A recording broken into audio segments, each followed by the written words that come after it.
Every year, new roller coasters are announced and built.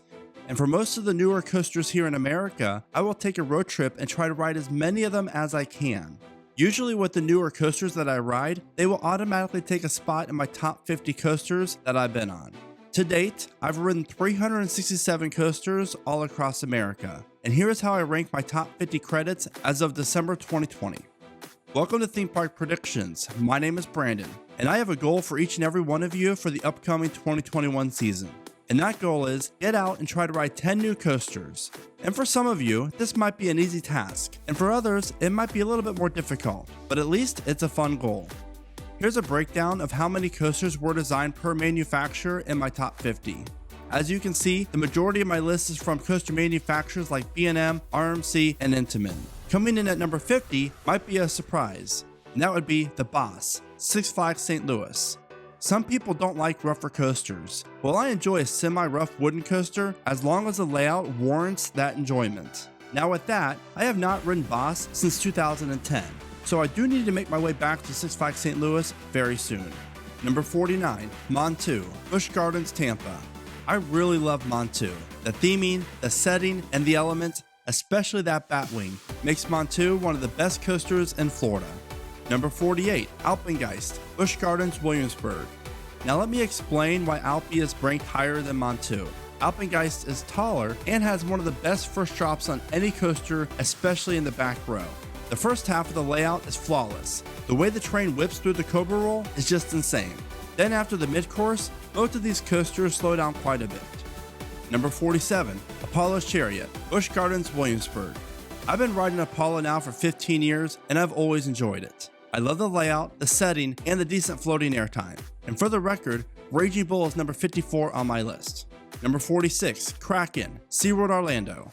I've loved Kraken ever since my first ride on this B&M floorless back in 2008. This coaster is just plain fun, especially the floated airtime you get from the back row down the ride's first drop. And the sequence of inversions on Kraken is just a thing of beauty. Number 45, The Incredible Hulk, Islands of Adventure. It's amazing that this coaster was built in 1999 and is still considered one of the best B&Ms in the world. The launch out of the tunnel into the zero-G roll is still, to this day, one of the best beginnings to any coaster. Number 44, Raptor, Cedar Point. Wait, another B&M? I love B&M coasters, but for this list, most of them are near the back half of my top 50. Raptor has always been a special coaster for me. It was my first B&M and my first inverted coaster. I was also fortunate enough to ride it during its opening year in 1994, and almost every year since. Number 43, Mr. Freeze, Six Flags Over Texas and Six Flags St. Louis. I've actually been on both of these intense coasters, and honestly, I love them. I'm not a huge fan of clone coasters, but this coaster is one that I really wish Six Flags would have added at more parks. Number 42, Kumba, Busch Gardens, Tampa. The thing I love most about Kumba is its layout. While Kumba features your typical sequence of elements found on a B&M looper, Kumba offers a unique twist to them that I love. Like the little dip of elevation right before the Cobra Roll, or the dive into the tunnel right before the Helix. Number 41, Twisted Cyclone, Six Flags Over Georgia. I was only able to ride Twisted Cyclone once, but I plan on getting back to Over Georgia next year to take some more laps on it. For me, I really enjoyed this coaster, up until the brake run, and then I had the same feeling like I had with Orion. It was just too short for me. It felt like there was something else missing. Number 40, Twister, Knoebels. This is by far the most unique coaster in my top 50. For one, this wooden coaster was built in-house by the team at Knoebels and features the strangest yet coolest lift hill you'll ever find on a wooden coaster. Twister is smooth, features a great tunnel, and a giant double helix. Number 39, Banshee, Kings Island. If I was counting only front row rides, then Banshee wouldn't even make my top 50. But ride Banshee on an outside seat in the back row and you're in for a real treat. By far the best drop on any inverted coaster, and the pretzel knot inversion is the highlight of the ride for me. Number 38, Diamondback, Kings Island. I don't really care for the longer staggered seating B&M hypertrains, but I can't help but love this layout, especially night rides. Diamondback will probably never get higher on this list, but for me, this ride is just a solid coaster. Number 37, Top Thrill Dragster, Cedar Point. 420 feet tall, 120 miles an hour, with only an intimate T-bar restraint. I will love Dragster till the day I die. Number 36, The Legend, Holiday World. The Legend is such a fun coaster that features multiple tunnels and good pops of airtime. One thing that I love most about the Legend is how it interacts with the slides at Splash and Safari. Number 35, Wildfire, Silver Dollar City. I love Silver Dollar City. Like, it's one of my top 3 favorite parks that I've ever visited. And Wildfire is just a beauty. And I wish more B&Ms were just as intense as Wildfire. And you cannot beat the setting for this coaster overlooking Table Rock Lake and the Branson area. Number 34, Thunderbird, Holiday World. Now this is what I call a B&M wing coaster. Why can't the others be as good as Holiday Worlds? You have to love Thunderbird's layout, flying through the woods, and night rides are absolutely a must on this coaster. Number 33, The Raven, Holiday World. For me, it's all about that 5th drop, which I also believe is the largest drop on Raven. I will never forget my first of many rides on Raven back in 2004. When we pulled up to the parking lot, and I looked at my buddy Todd and James and said, wait, that's it? It's so small. There's no way that this is one of the best wooden coasters in the world. Turns out, Raven really is one of the best, especially in the back row. Number 32, Prowler, Worlds of Fun. I was able to get a dozen rides on this GCI during my Missouri 2010 coaster trip, and it's one of my favorite coasters in Missouri. Prowler continues to be one of GCI's best creations to date, especially those night rides. Number 31, Ravine Flyer 2, Waldameer. How the park fit this large coaster in where they did really is amazing. I love this coaster. It's fast, intense, and any wooden coaster that features a 90-degree turn gets bonus points from me. Number 30, Thunderhead, Dollywood. I've been riding Thunderhead now since 2004, and I love this coaster. The layout is just pure twisted, and night rides on Thunderhead were perfect. Well, they were before Wildwood Grove, since I haven't visited Dollywood since 2017. Number 29, Mystic Timbers, Kings Island. Kings Island really hit a home run with Mystic, despite overhyping what's in the shed. This coaster, especially at night, runs flawlessly. It's fast, fun, and you get some good pops of air. Number 28, Accelerator, Knott's Berry Farm. I love a good Intamin coaster, and Accelerator's launch is one of the best. Even though I only got one ride on the tallest and fastest coaster at Knott's, I loved every second of it, and I cannot wait to get more rides on this coaster soon. Number 27, Goliath, Six Flags Over Georgia. This has always been my favorite B&M hyper, up until I rode Mako. I love the layout for Goliath, and the airtime is just different on this coaster for me, compared to other B&M hypers. Number 26, Copperhead Strike, Carowinds. Mach's only coaster in my top 50 is also one of the most fun coasters you'll ever ride. It's like a mini Maverick, and I'm glad I only live 10 minutes away from this multi-launch coaster. Number 25, Mako, SeaWorld Orlando. SeaWorld Orlando really outdid themselves when they built Mako, and this coaster would be ranked much higher if it didn't have a mid-course brake run. Number 24, Wicked Cyclone, Six Flags New England. This RMC is one twisted coaster. I love the first drop, the 3 inversions, and the airtime. What I don't care for is the last 3 or 4 bunny hills. To me, the pacing just seems awkward. Number 23, Magnum XL 200, Cedar Point. The original hyper coaster, 30 plus years old and still a fantastic ride. But you have to ride Magnum in its magic seat. Car 1, row 3. Never change Magnum, never change. Number 22, Storm Runner, Hershey Park. I love Storm Runner for many reasons, but let's talk about its unique Heartline Roll Snake Dive element. One of the best elements I've ever experienced on a coaster. Number 21, Storm Chaser, Kentucky Kingdom. This coaster is just special. The 0G roll drop and the first airtime hill is just a thing of beauty.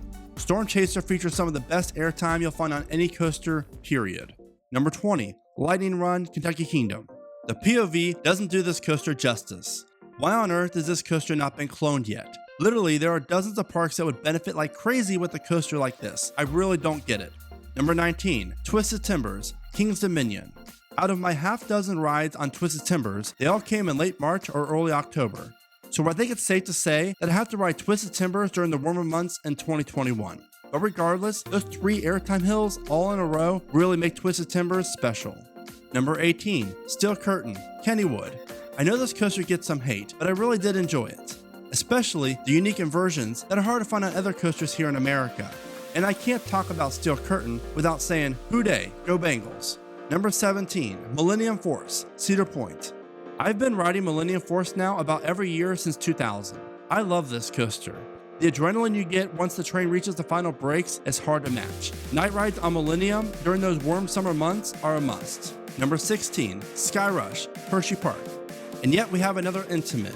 And yes, I know the restraints aren't the best, but the layout is great, and the airtime is even greater. So what if your thighs will be sore? Number 15, Superman, The Ride, Six Flags New England. This coaster used to be my number one. Then Six Flags did Six Flags things and installed trains with horrible restraints. And now, this ride is extremely uncomfortable and there's a rattle. But on the flip side, Superman has some of the best airtime out there, and it's definitely a must ride. Number 14, Wonder Woman, Six Flags Fiesta Texas. These little RMC single roller coasters really are something else. Such an intense coaster with some great ejector airtime. I cannot wait to ride more of these in the near future. Number 13, Phantom's Revenge, Kennywood. What's not to love about Phantom's Revenge? And is there any better mid-layout drop than what this coaster offers? Night rides make Phantom's Revenge even better. Number 12, Outlaw Run, Silver Dollar City. I was able to ride RMC's first wooden coaster as much as I wanted when it opened in 2013, and I loved every ride. It might be short, but that barrel roll ending really separates Outlaw Run from the other coasters already on this list. Number 11, Iron Rattler, Six Flags Fiesta Texas. By far the best drop on any RMC that I've ever experienced. And Iron Rattler also features the best mid-layout drop on any RMC. That drop into the tunnel off the rock quarry wall is something every coaster fan needs to experience, especially in the back row. Number 10, Twisted Colossus, Six Flags Magic Mountain. I've never had a dueling experience during my rides on Twisted Colossus, but I really loved everything about this coaster, except going up the very slow lift hill after taking the first lap on the ride. It's kind of a buzzkill, but definitely a top 10 worthy coaster regardless. Number 9, Intimidator 305, King's Dominion. This is the only coaster that I've ever ridden that I can only ride twice, then I need a break. It's that intense, and I love it, especially in the back row. Getting whipped around those turns is what makes Intimidator so special. Number 8, Boulder Dash, Lake Compounds. There's Boulder Dash during the day, and then there's Boulder Dash at night. This terrain coaster, day or night, is one of the best coasters you'll ever ride, and I think everyone who rides it is shocked how long this coaster truly is. Number 7, The Voyage, Holiday World. This is the longest wooden coaster in the world that doesn't offer a second lift hill, and the Voyage is also one of the best wooden coasters you'll ever ride. This coaster simply doesn't end. Airtime, airtime, and more airtime. Plus, 3 90-degree turns, what's not to love? Number 6, Phoenix, Knoebels. If you ride Phoenix on any day of the year, it's a great ride. But if you take a ride on it during Phoenix Fall Fun Fest, then you're in for a real treat. This coaster literally takes it up a notch, it seems, especially at night during that event. And if you plan on riding Phoenix soon, then take note, because what I'm about to tell you next will change your life forever. You have to ride Phoenix in the first car, row 3. Trust me, it's the magic seat. Number 5, Maverick, Cedar Point. Some people don't rank Maverick that high on their list, but those same people probably think I'm crazy for ranking Maverick so high on my top 50. I just really love Maverick. The 95-degree drop, quick transitions, that airtime hill, the beautifully executed corkscrews, and the 70-mile-an-hour launch. And that's just Maverick's first half. Number 4, El Toro, Six Flags Great Adventure. From an airtime standpoint, by far the best drop on any coaster I've ever experienced when you're riding in the back row. And then El Toro's 3 awesome airtime hills literally feels like Intamin is trying to fling you out of the restraint. It's the best feeling in the world. Number 3, Fury 325, Carowinds. The king of all B&Ms. Fury is just special. Yes, the helix is kind of drawn out, but those 2 airtime hills after make up for it. And you can't forget about Fury's turnaround into the high dive. You must sit on the outside seat and ride Fury in the back row. Number 2, Lightning Rod, Dollywood. I've been lucky enough to ride Lightning Rod around 20 times, and I must say, night rides are truly special. It's pitch black out there in the woods, and the quad down is what separates Lightning Rod over any other wooden coaster that I've ever been on. Number 1, Steel Vengeance, Cedar Point. In 2018, I made 2 trips to the point, one in early June, and the other was in late June.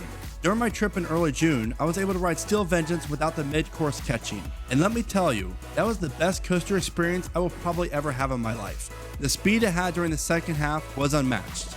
Then during my rides in late June, Steel Vengeance had its mid-course on. So the trains definitely slowed down a lot more, and while the second half of the ride is still insanely awesome, nothing would beat my first rides on it. And if I didn't experience the trimless rides, then I honestly think Lightning Rod would be my number 1 overall. So those are my rankings for the top 50 coasters that I've ridden out of my 367 credits. Which coaster placement on my list do you find the most shocking? And what is the best coaster that you've ever ridden before? Let me know in the comments. As always, thank you so much for watching. Please be safe, stay positive, and keep riding coasters.